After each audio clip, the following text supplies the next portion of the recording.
Sombras de lo desconocido. Había una vez en los oscuros rincones de la ciudad de Nighthaven un cazador de lo paranormal llamado Gabriel Thorne. Desde temprana edad, Gabriel había sentido una atracción inexplicable hacia lo sobrenatural. Su obsesión lo llevó a estudiar antiguos tomos de magia y a buscar conocimiento en los lugares más recónditos. Pero todo cambió una noche lluviosa cuando se enfrentó a su primera amenaza sobrenatural. El viento aullaba y las calles estaban desiertas.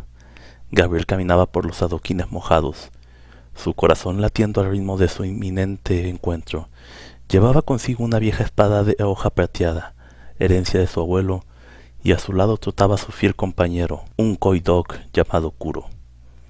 Un escalofrío recorrió su espalda cuando una sombra se alzó de entre las sombras. Ojos amarillos brillaban en la oscuridad y un gruñido siniestro llenó el aire.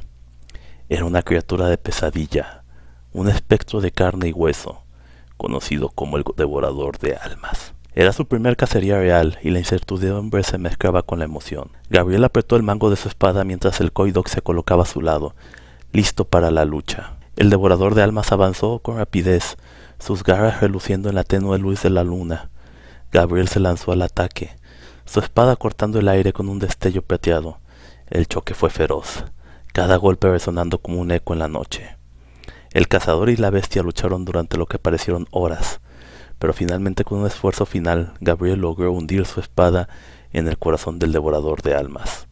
Un aullido gutural llenó el aire antes de que la criatura se desvaneciera en un remolino de sombras. Jadeante y empapado en sudor, Gabriel se apoyó en su espada.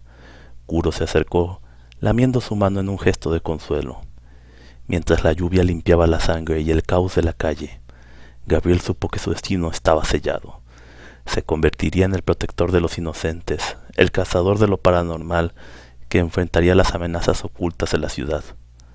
A medida que miraba el horizonte con los destellos de los relámpagos iluminando el cielo, Gabriel comenzó a escribir en su cuaderno de notas. Relató cada detalle de su encuentro con el devorador de almas. Las sensaciones, los movimientos, las emociones. Sabía que debía mantener un registro, no solo para su propio entendimiento, sino para las generaciones futuras de cazadores que pudiera seguir sus pasos.